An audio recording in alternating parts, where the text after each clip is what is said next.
Today, we're throwing the rules out the window. We want you to step outside your comfort zone. So here to show us how to pair bold colors without looking over the top is Sharon Grech. How are you? I love that we're talking about this. I had a little chat with the audience and I said, listen, this wall color is saying something. It's got a boldness to it.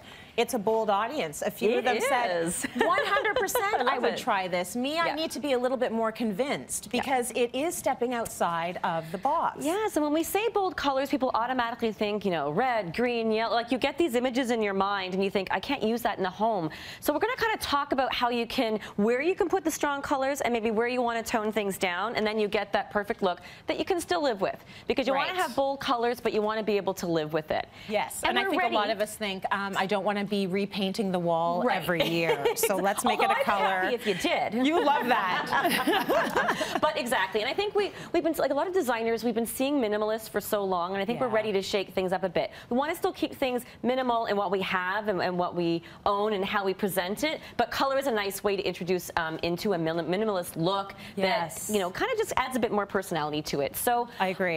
Certainly you want to think about your statement pieces in the room, and these are lessons that we talk about all the time. So Tracy, if I were to ask you what is the statement piece in this room, what would you say? There's maybe a few, but I don't know. I think the wall is the statement. So I like the architectural detail on the wall. Like, I like that. But I mean, maybe the second statement would be this cute little poofy piece of furniture. Like that says something. It's got character. And I think, you know, it's interesting because that's part of the style now, is that it used to be, oh, you have to have one statement piece and then you work everything around it. You get your statement piece and then you have neutral colors around it to support it. Right. And that works, and there's nothing wrong with that. And in fact, like a gray would be really beautiful. Tracy, if you want to grab that beautiful gray.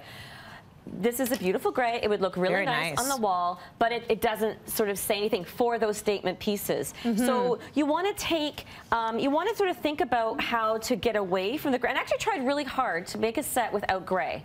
And it's difficult. It's difficult, but you did it, and it's worked. It works well. It all works well together. Like, there's still some of it in how it's grounded, and certainly when you look at the gorgeous rug, it's got a lot of gray as the base, but the color is what really stands out in it. So whether we're looking at the furniture pieces, these like cool accent pieces, the color that kind of stands out in the rug, it's like that's a good place to start to pull colors out from. So definitely could have gone with the blue. Sorry, could have gone with the gray. Let's take a look at a blue. This would also be stunning. This is Delft. They like that. Yeah. And it's very beautiful. So much blue. These gorgeous indigo blues. So that is fantastic. So what I wanted to do is still use those colors, but to use them in different ways. So we've got the blue in the furniture, in the beautiful velvet chairs. We've definitely got it here. So we've got it in the accents instead of on the wall. But on the wall, because this room is so textural and tactile and colorful with the rugs and the finishes and the velvet, I wanted to use, this is the perfect place to use one of Benjamin Moore's new Century colors. So the Century collection is just really where you want to have that rich tactile feeling also on the wall. And with those rich colors that don't take over, but they look like they're part of that space. They're part of that timeless appeal. So this is Havana Ochre, which is a nice name too. It's a gorgeous color. So I wanted to introduce that it kind of brings out the metallics that we're seeing so much of that you also want to bring into your bold accents. So I've got Havana Ochre on the wall. I've kept the blue in the accessories or furnishings. But to pick up, you don't want to overdo your wall color. And I think that's what a lot of us do. We pick a wall color and then we go, let's get cushions that match the wall color and put little accessories. And then it's like, no. So I want to keep that, as you said, that's a statement. So this piece of artwork really doesn't have any of that color in it. And it's this gorgeous, serene landscape resin. It's got the gloss, so it's kind of a bit of a contemporary look. And that stands out with a really nice contrast. And again, we've got these textured, paneled walls that are, you know, very century, very historic. So again, it becomes its own statement. It doesn't take away from the pattern on the floor.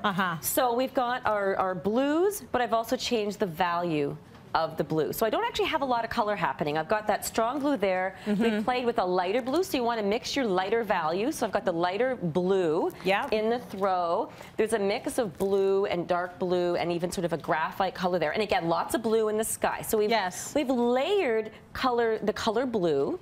And then that neutral that I was talking about that I tried to avoid, the gray, it's still important to have an anchor color, which is usually a neutral, right? Whether it's black, white, or charcoal gray. So I wanted that charcoal gray to be my anchor color, so I've got that in the base, that steely color in the lamp base, and then again in the marble. So you want to think about other materials that you're bringing color in instead of just fluffy things that you throw in. Make those pieces that are significant in the room and functional.